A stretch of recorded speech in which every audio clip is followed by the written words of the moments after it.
Hey everybody, Nick here, and today we're going to do a little disassembly and maintenance on this little guy right here. This is a button lock flipper knife from Olson Custom Knives. This was actually donated to me by a buddy of mine, a guy named Andrew, who, sorry, got distracted for a second there, but who donated this guy along with a couple of other knives to the channel in exchange such that when I sell them all, I will donate the proceeds to charity. That is a beautiful thing. And I very much appreciate that, as do the charities that have gotten a fair amount of money from this already, because he was very, very generous. So anyways, let's go ahead and pop this little guy apart. One thing I'm going to highlight, this is a button lock knife. So you can see here this works by pressing this button in and out. And so when I take this guy apart, there we go. When I take this guy apart, that button is going to want to come flying loose, and it's not going to be a great thing. So I'm actually going to take it apart with the blade at halfway here, with the hope that that's going to keep this button in position. Just trying to scoot this up. This has been given a whole bunch of thread locker, unfortunately.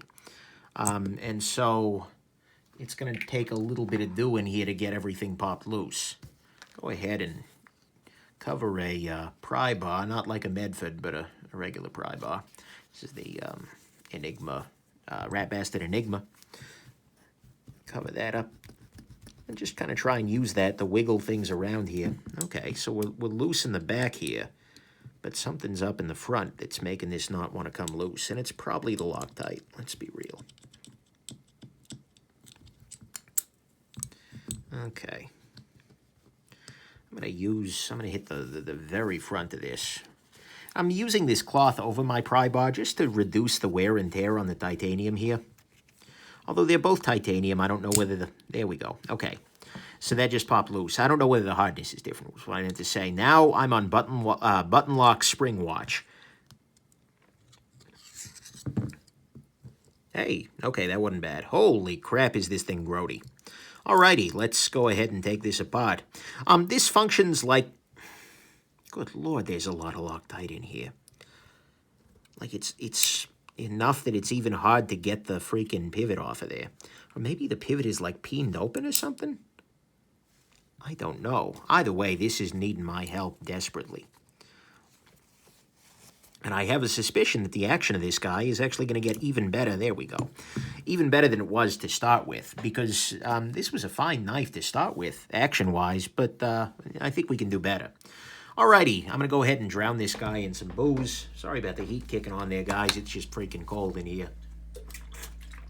But anyways, let's go on ahead and put some rubbing alcohol onto my my little wipe here, and then just start cleaning out, trying to degunk, degrease, whatever this, and get this into a much nicer shape, such that I can get everything running just beautifully. Oh, good. It's using a removable washer that I can just wipe off, rather than having to get every aspect of the innards there. Come on. Come on. There we go. There we go. Excellent. Excellent, excellent. Let's go ahead and pop this guy into this fabric swatch and just kind of wipe everything off as best I can. I'm going to use this one. It's got a little more booze on it. Beautiful. Alrighty. And let's clean this off. It's hard on occasion. You know, rule number one of radio, or in this case YouTube, is, you know, never have dead air. But it's easy, you know, to get lost in one's own thoughts when doing this, and I try to bring myself back to it. But, you know, there's a certain skill, I suppose. I may or may not have it, but there certainly is a skill to it. Sticking around and trying to narrate roughly what you're doing, or at least to keep some coherent stream of thought. Especially on those days when one feels maybe a little more contemplative. You know, performing a disassembly is very different than doing a disassembly, if that makes sense. Also, I try to keep the action on camera, but that's even harder. Because especially as you're dealing with something that you're not super familiar with, you know, like I can take down a titanium frame lock every damn day of the week, and again on Sunday, and not even break a sweat. I don't even think twice about it. But, you know, doing something a little weirder, Button locks aren't that weird, but, you know, it can be very easy to just kind of focus in there, and that's at some level what you want, but at another level can be a little trickier. So I always try to not have dead air, so to speak, let you guys know what I'm doing, what I'm thinking, but, you know, I'm sure I fail sometimes. Sorry about that. Alrighty, I am zoomed way in. I must have been, what was I reviewing lately? Yeah, let me zoom back out a little bit. There we go. Sorry for the bump. That'll make it easier for me to keep everything in frame. What was I reviewing that was small? Oh, the Spyderco man bug and ladybug. Had to zoom way in for those, understandably. So I'm just cleaning off this surface here and then getting in. Oh, wow, this thing is just grody. That's great. The reason I say that's great is, you know, well, obviously the knife, I don't know, maybe the knife likes being dirty or something, but that's a fetish rather than a functional point. But anyways, the reason I say that's great is because this already has a very nice action, and I kind of suspect that once I get this guy fully cleaned up, it's going to be just stellar. Just over the top good. And so I'm hopeful here. So this pivot, yeah, it's not peened open. It was just there was some gunk on there or a thread locker or something that was just causing it trouble. So great. Again, hopefully this is just going to be a whole new world in the truest of Aladdin senses. Once I finish what I'm doing here, I'm going to try and clean up this little area as well. With a button lock, you want to make sure you don't over-lubricate that little inner area there. I don't know if that was... No, that was on an Instagram live stream. I was disassembling one of the relatively first, not the very first, but one of the early button locks I took apart was the ProTech Half-Breed, which was an automatic button lock, but they work the same. And as I was doing that, I did that live on Instagram, and as I put it back together, I realized that every time I pressed the button, the knife made a little bit of a sound. And I was trying to figure out, like, what the hell do I do to do that? You know, you press, and then I realized it's a button lock. I'm putting a plunger down into a relatively tightly toleranced hole, and if there's a bunch of lubrication in there, it's going to each time make a little bit of a, well, it's going to make a suggestive sound, let's just put it that way. And that's not great. So if your button locks get gas after you finish, you put a little too much lubrication in there. Yeah, it would probably utilize well, worn off after a little while as the lubrication dried up a little bit, or if you bought it some Gas X. But I just popped it back open, dropped a Q-tip in there and soaked up the majority of it, and then case closed, problem solved. Life was good. There we go. I need to go in 55 minutes. This should be back together within 55 minutes, no problem. Even being in its relatively dirty state as it is. Clean that off. Yeah, get up in there. Good. Okay, and then do I need to do anything else in here? No, we're good. Now the final step here. And likely what's going to be the key to the kingdom is to clean off these bearings. Oh, this spring too, but these bearings are grody. Oh my God. So let's go ahead and just run these on a piece of cloth, just as step freaking one. With the idea being that I'll just kind of remove any gunk from the balls themselves in a first pass on a dirty cloth, and then I'm going to go ahead and do a second pass on a cleaner cloth, and we'll still see that there's some gunkitude in there. I'm just trying to kind of get everything. You can see it's leaving little trails of nasty behind there as I'm doing this, which is not stellar, but it is what it is. Yeah, see, this is all stuff that's, if not super affecting the action, that could well be. So, good to get in there. One of the other reasons, so right now my table, you know, underneath this mat is my normal table material, which is a shelf liner from Target, believe it or not. It's like contact paper stuff that you buy to put on top of a shelf. But part of the reason I like it a great deal, especially for disassemblies, is that it is pliant. If I press down here, I can get a good, you know, eighth or, a couple of eighths of travel, couple of eighths, a quarter inch or so of travel And that's actually nice, because that means that if I press my bearings down, they'll actually press down a little bit into the sheet here, which makes things a little easier. So, yeah, anyways, there you go. Let's put this little guy back together here. I'll clean off the spring, what the heck. Let's put this guy back together, and then we should be good to go here. Do I want to? Yeah, I'm just going to hit the edge here. Hit the edge here, just in case. Okay, so lubrication, I'm going to go ahead and use the 5-weight nano oil here. And then which direction is this built from? This is built from the bottom up. Doesn't really look like it matters a whole hell of a lot. This is a free spinning pivot, tooled on both sides though. So I'm going to go ahead and put some lube onto the pivot itself, slip the pivot into place here. And sometimes you can use the frame of the knife to distribute the pivot and whatnot. Distribute the pivot.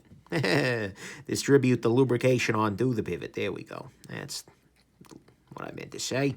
Let's go ahead and now drop the bearing. I added a little lubrication in there, and I'll go ahead and drop the bearing on here and then just kind of rotate it around a little bit. The goal here is just to lubricate the bearings a little bit more individually. So, next step is going to be very gently, a little bit of lube onto the spring there. It's going to move around in there, but distributes it a little bit. Yeah, that should do it. Hopefully it won't get too gassy. All right, and here is the button lock button. Yeah, let's see. Are we gassy? Nope. We're out of spec and everything because the blade isn't pushing on it, but there you go. All right, so we're going to drop the spring into place. We're going to drop the button lock into place. Well, actually, no, we're not going to do that quite yet. What I'm going to do is I'm going to put the pivot onto the, put the blade onto the knife, and kind of slide the button lock in. You know, it probably helps if I install it properly, you know, in the right direction. Obviously, you need the cupped plunger in there. You need the cup plunger to go in first, because otherwise, well, the spring, well, it just won't work. This is the tricky part of reassembling a button lock right here, is this little stage. Come on, spring. Guys, this is not my finest hour at the moment, but that's okay. We're all here learning together. Well, hopefully you're not learning from this part. Well, learn. Just know that what you're learning is a bad example. Oh, you bastard.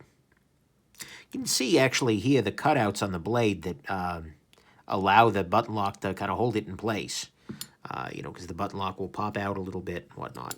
But, come on. The reason I can't just drop this in after the blade entirely is that, there we go. I think we're in, yeah, there we go, we're in business. Is that the blade is actually always touching the button lock. So, at least when it's properly installed. And so you need to kind of get the button lock in there part of the way. There we go. Okay. So now the button lock is under tension, which is a good but also dangerous game. So we need to make sure that it doesn't come firing off at my eye, as it has just attempted to do. But I've reseated it, so we're okay. Come on. Get into position here. Oh, come on, stop in. And now I'm in the very dangerous state of I've got a free swinging blade here. There we go. All right, what other pieces have I left out? None. There are 2 screws that I need to put into this knife. But first I need to reinstall this other scale. Okay, so I'm just going to kind of keep a finger here. There we go. Here we go. Okay, where the heck's my other bearing? There it is. Drop a bearing on there. And again, I'm just going to rotate, rotate, rotate, rotate. Get everything distributed nicely. Come on, there we go. Perfect. Case closed, problem solved. Perfection. All right, so we've got this guy on there. Pivot is in place. Everything is seated. The rear... Okay. Back up. That, of course, is the washer that needs to go right here. I was so close. Oh, actually, if this thing goes back together well, then I'm going to be okay. Yeah, there we go. Everything's popped back. All right. Hey, back at the ranch. I'm going to go ahead and install the pivot screw first, just because that'll keep the button lock seated. Use a little bit of a thread locker here, not what they were using, but a slightly less aggro one.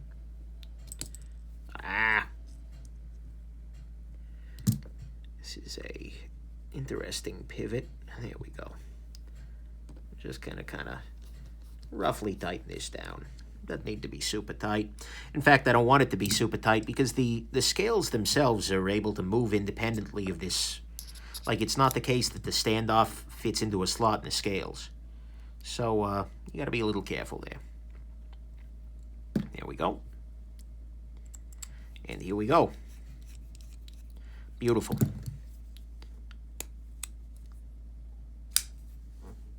Holy crap. Okay, a little bit of play. Let's tighten this down a little bit in the pivot department.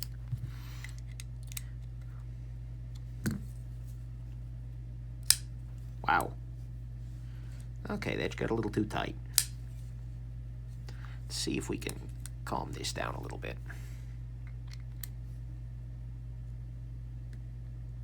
There we go. Nice, nice, nice, nice. Button locks, when done well, are a beautiful thing. 100%.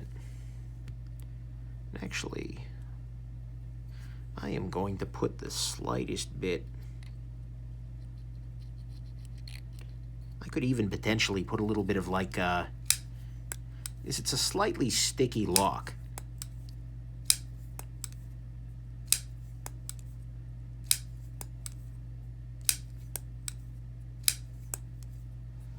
I suspect that's going to go away as things wear in a little bit more. But I could very easily put like a little bit of Sharpie right on this surface and there. Well, actually, I couldn't very easily do it because, well, yeah, it's hard to get at. But I could, in theory, do that, or a little bit of antioxidant compound, or antioxidation compound from electricians. That could work too. But, nah, this is nice. All right, there you go. Hope this has been interesting to you. And thank you very much for watching. Have yourselves an absolutely wonderful rest of your day. Bye now.